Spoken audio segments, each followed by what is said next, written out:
Yan pala yung tractor na kausap ko para sa dream house natin. Okay. So, ano nga pala yung gusto kong bahay? Maraming pintana. Kaya lang depende sa budget. Kaya ikaw magbibigay ng suggestion mo. Kaya kaya natin parating na. Asan na ba yung tagal naman? Ito na pala si tractor. Ito na. Ako pa rin gusto mo. Ito po kasi yung blueprint na ginawa ko. Yung blueprint ko. Sa mahalaga, wala ka magtitipid na. Okay, kailangan walang takap na budget. Okay, yes, no? Sigurado. Sige, simulan niyo yung pagkatrabaho. Walang pintana. Susunod na lang natin yun. Dapat yung budget kasi mapagkasa eh, para maganda. Okay? Sige, Okay, simulan na. Sa walas.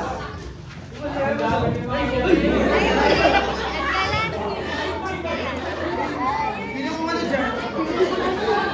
Tinakpan nyo.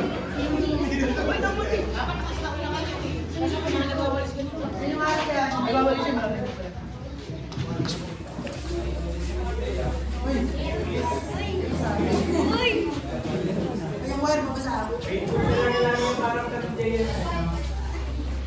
Mga anak, kayo dito. Nakita niyo ba yung pinagawa namin ng narito na bahay? Atin niyo. Uy, dito ka dito. Dito, dito. Baka balik doon.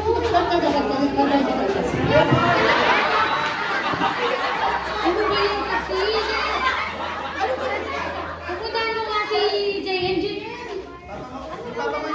Hindi na babasa ko nga. Hindi makita din rin. Kasi nakakainis naman kasi di ba wala kasi pintana.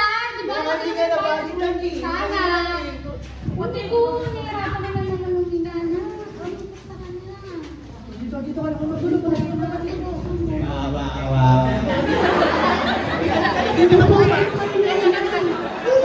wala tayong bintana. Hirap talaga pag walang bintana, di ba? Nakausapin niyo ba tractor para mabago? Nagsasabihin ka ba na? Ano sasabihin mo na? Oo, pero yung bakit Inay, malapit na po ang birthday ko. Inimbitahan ko po sana ang aking mga kaibigan. Sure ka ba dyan? Opo. Wala tayong bintana eh. Kasi di ba?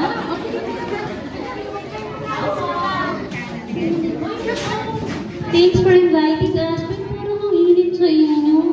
Sayang naman yung outfit lang. Ang init-init. Nasaan yung mga bintana niyo? Ang dilim ba din? Kaya siguro ang init.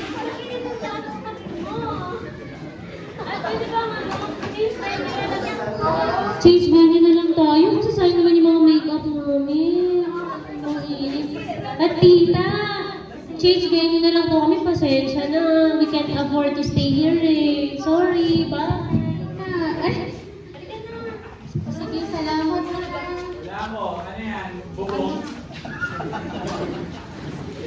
Masaya ka ba sa birthday mo?